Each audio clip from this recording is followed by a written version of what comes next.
ఇంకొకటి మీ శాఖకు అప్పుడు మీరు చేసిన శాఖకు మీరు చేసిన క్యాబినెట్కి చాలా సంబంధించిన క్వశ్చనే. చేశాను. ముందు మీరు బాగా మీకు పేరు వచ్చింది, మీకు వాటర్ విషయంలో ఇంజనీర్ యాజ్ ఇంజనీర్గా మీకు ప్రతిదీ నీళ్లు ప్రాజెక్టులు అంటే మిమ్మల్ని అంటారు జనరల్గా.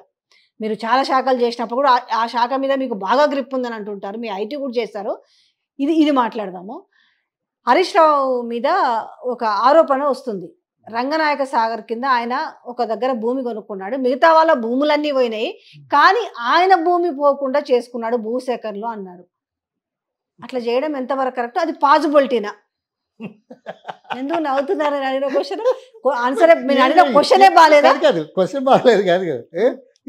ఎవరో అంటే కావాలని ఎడ్డోళ్ళు, మూర్ఖులు, లేకపోతే తెలివి లేని వాళ్ళు, అవగాహన లేని వాళ్ళు మాట్లాడే మాటలకు నన్ను సమాధానం చెప్పండి ఎట్లా? అది కాదు.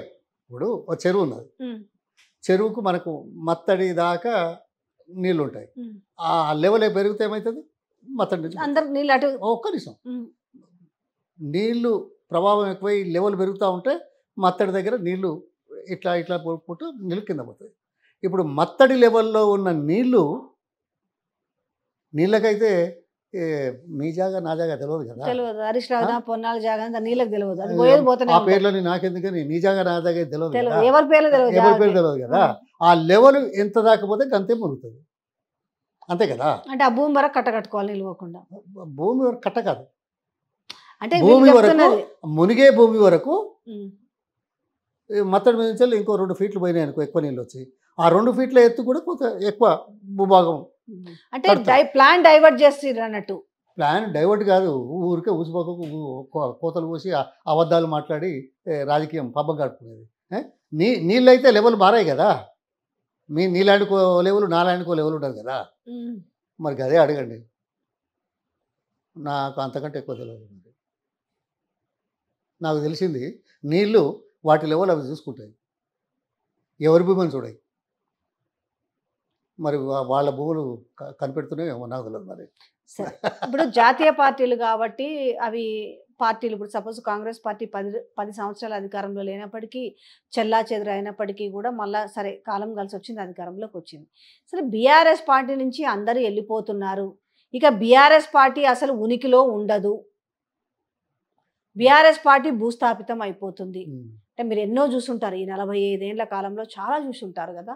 ఎట్లా ఉంటుంది నిజంగానే ఒక రీజనల్ పార్టీ స్వరూపం దెబ్బతింటదా? అంటే పోటీలో అంటే రేపు ఒక ఉద్యమ పార్టీ కనీసము వీళ్ళు ప్రజల్లో లేకుండా అన్ని తోక ముడుచుకొని ఎక్కడెక్కడో పోతారు అని మాట్లాడుతున్న పరిస్థితికి ఇది అసంబద్ధమైన వాదన. అది ఎప్పుడు కాదు. మనం చూసాం, ప్రజలు అప్పుడప్పుడు మార్పు కోరుకుంటారు. మార్పు కోరికి మంచిగా ఉన్నప్పుడు ఇంకో 5 సంవత్సరాల అవకాశం ఇస్తారు. మళ్ళీ ఇంకేదైనా ఎక్కువ చేస్తారనుకున్నప్పుడు సరేలే వీళ్ళకి ఏదో ప్రయత్నం చేద్దాం చూద్దాం అంటారు. మనం చూడలేదా ఎలక్షన్లో వాజ్పేయి గారి గురించి ఎవరైనా చెడుగా మాట్లాడారా? 5 సంవత్సరాలు రాలేదే. ఇందిరాగాంధీ ఒకటే పదంతో పోయిందా ఎమర్జెన్సీతో?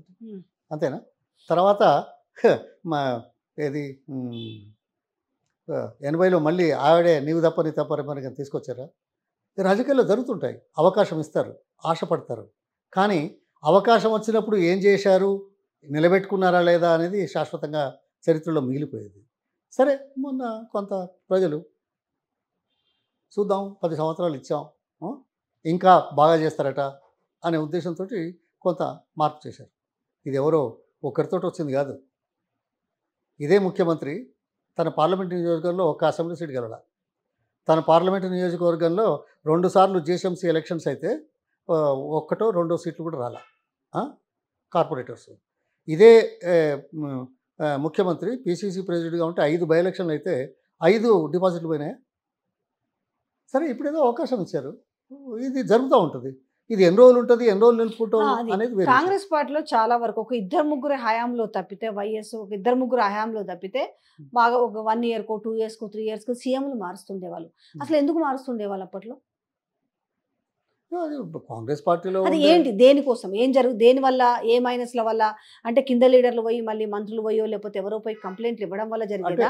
పరిపాలన దక్షత ఆయనకు లేదన్న ఉద్దేశంతో మార్చేవాళ్ళ? ఏంటి రీజన్స్ ఎట్లా ఉంటాయి? ఇది రాజకీయాలు చాలా కోణాల్లో చూడాల్సి ఉంటుంది.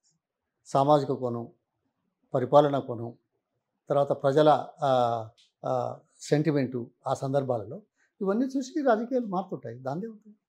పార్టీలు వాళ్ళ ప్రణాళికలను వేరు చేసుకుంటాయి. అంత మాత్రం చేత అక్కడ వ్యక్తులు ముఖ్యం కాదు కదా.